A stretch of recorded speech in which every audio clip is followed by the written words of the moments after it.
a place where we believe there could be, I'm not saying there is, we don't know, but there could have been at one point in time life. Let's get analysis now from Jacco van Loon. He's an astrophysicist, fantastic title, and associate professor at Keele University.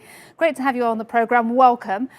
We've just heard a NASA spokesman saying it's the first time in history when NASA has dedicated a mission to astrobiology, the search for life, either maybe now or ancient life or another world. It sounds fantastic. How important is this? Help us understand it. Yes, so this is not the first mission that has carried some experiments to look for signs of current biological activity, but it is the most sophisticated, and it's also doing a range of tests that prepare for future missions as well. So as you heard, it's first of all going to land in a place that's much more promising. The sediments that have been deposited could have preserved fossils. So it's an excellent place to go and look for it.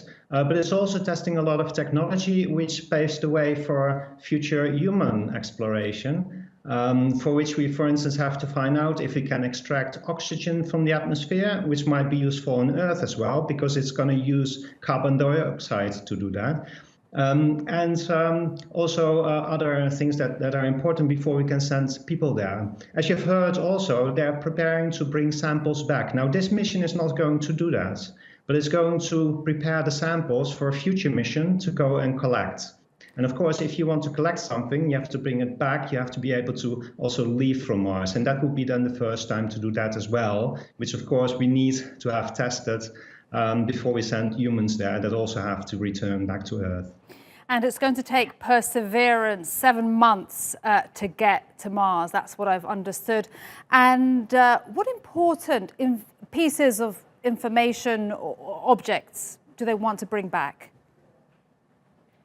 So they're going to collect samples. They have time to go around with the rover, so it has some range to explore. They're also going to have a drone that helps guide the rover where to go and dig. And then it's preparing the samples. So those samples will stay on Mars until a future mission goes there to collect it. So then when the samples return to Earth, of course, we can do a lot more experiments in the laboratory. And on Mars, there's only so much you can do with a robotic lander. But as I said, it's also the technology testing that is extremely important in this mission. And where are we in the space race for Mars? Because we've seen China launch a mission, Abu Dhabi, NASA. Who's leading? Help us understand where everyone is right now.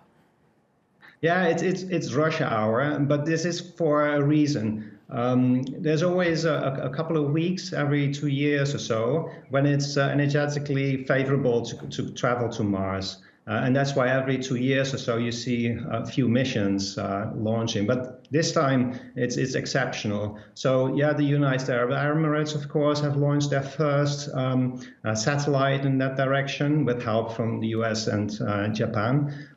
China has done the same, but fully on their own power, although in collaboration with Europe. So you see there's a lot of international cooperation. So although you say competition, yes, there's competition. But there's also a lot of international collaboration, and that's necessary as well as welcome. Jacco, before I let you go, do you think there's life on Mars? I do not think that life is there on Mars right now, although it can't be excluded. On the ground, there might be liquid water. But there's a possibility that there has been life in the past when Mars looked much more like the Earth does. And as we know, life originated on Earth very early on, and so it could have happened on Mars as well. And this will be important to find out so that we know that it's quite easy for life to establish itself on other planets, or of course not. And that's the answer from an astrophysicist. Jacco van Loon, thank you so much for coming on the News Hour. Really appreciate it.